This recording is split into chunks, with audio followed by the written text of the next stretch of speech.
you going to be actually Leader of Harlow Council for? Well, I'm in until the 1st of February. In the 1st of February, we'll have our full council, and the council will elect who its leader. And we're going through that process at the moment as Labour Group, deciding who we will be putting up on the 1st of February to be leader of the council. And you will know as soon as we do. Because I thought we have just put in context that we've just interviewed yourself and Councillor Danvers regarding the budget, but a lot of that economic probity, I think, and a lot of that is paid tribute as well, not only to yourself but to Jon Clempner. Absolutely. You know, and you want to, Yeah. A lot of the things that have happened over the last few years have been, a lot of it has been down to Jon. Absolutely, and under Jon's leadership over the past 4 years, we've seen Harlow Council grow into a place that we are financially stable, that we're able to deliver the budget that we're about to deliver in the next few weeks. Jon's leadership has meant we've been able to do things like turn the streetlights back on after Essex, when he's been a fundamental part, I know, in lobbying for Public Health England to relocate here. It's been vocal in relocating Prince Alexandra. And the Labour Group and the Council owes a huge gratitude of debt to Jon for the work that he has done. But we are still here, and we're still a council, and the Labour Group is still very much in charge of this council. We're still very much running the show, and very much about to deliver a budget that we feel is right for the people of Harlow, and we'll continue to do that. And you're in charge of a multi-million-pound organisation, as I'm sure you're only too aware of. But do you feel in some way you need to go and reassure the stakeholders that, whether it's Public Health England or the residents or other councils or Robert Halfon, that things are going to be okay? Yeah, absolutely. And I hope we can reassure people and work with partners. The council has been incredible, but it's not one person, and that's clear of any of us. This council is not one person.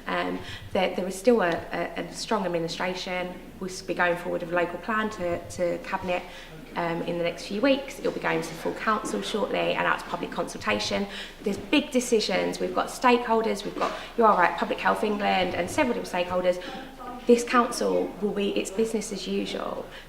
There is no change in that. We're very, very sad to see Jon go, and that is where we are. But the council will still continue to run on a day-to-day basis. We're still delivering our budget in 2 weeks' time. Our corporate plan will be published today. There are many things that the mechanisms of the council does not stop, and it will carry on and will grow. And as of the 1st of February, we'll obviously be where we are. We'll appoint a new leader, and we'll follow that and carry on forward.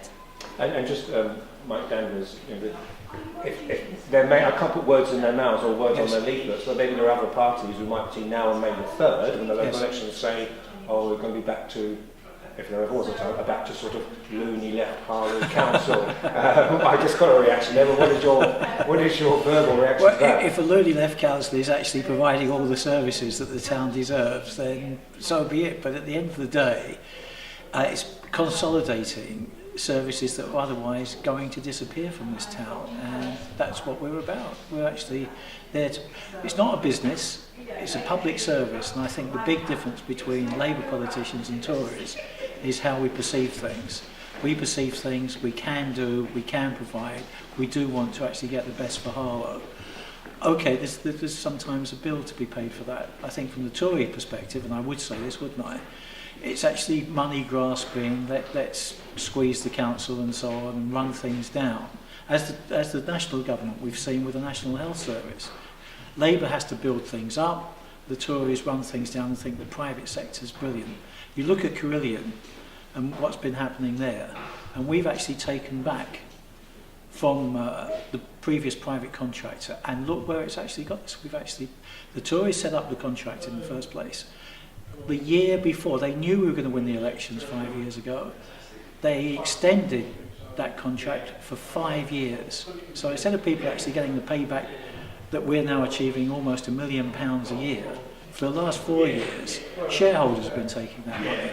And if that's loony left, well, I think it's public, personally I think that's decent public services, and we need to get back to decent public services. Thank you. Emma, I just want to finish yourself. The cabinet system that you have here, where the opposition party can come in and scrutinise, a lot of people from other areas I work in think, That's a bit too democratic. Are you going to? People often say, "Is that a bit too democratic?" And you have scrutiny committees and other councils. Do you think you might continue with this, or is that? As far as I'm concerned, the cabinet has been run, and I completely understand justification of having it open and democratic, and it should. Every decision that we make as administration should be scrutinised by the opposition, and that is the role of the opposition. Perhaps some of the more nitty-gritty questions could be handled beforehand and with officers, so it isn't making long meetings, and actually having a policy discussion and direction. We'll be open to scrutiny of the opposition, but perhaps that needs to be in a more timely manner. Is that where you say to Conservatives, if you let us know beforehand, etc., but is that not in a game of poker? If I could see your cards, please. Or where's the balance? I think there's a difference between genuine questions around why have you put this in, or why is this that, to saying, but this figure here and this figure here, there's a 0.1 difference, or something that is a technical question. Sometimes maybe are better dealt with outside of the meetings. We as a cabinet obviously all go through the reports, and we all have those technical questions that happen before. Absolutely, there is a right for public scrutiny of the opposition.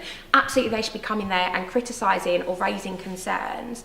But I think there is a difference maybe between the nitty-gritty technical questions that perhaps we may not have always all the answers. We've got a strong cabinet that each know their portfolios well.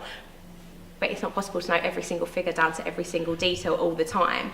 And sometimes just having some of those questions advanced, absolutely, in terms of political opposition, absolutely right to have that to happen at Cabinet, absolutely right to criticise or question the direction. You'll be leading the next Cabinet meeting. I will be. Are you looking forward to that? I'm looking forward to the challenge, Michael. Always looking forward to the challenge.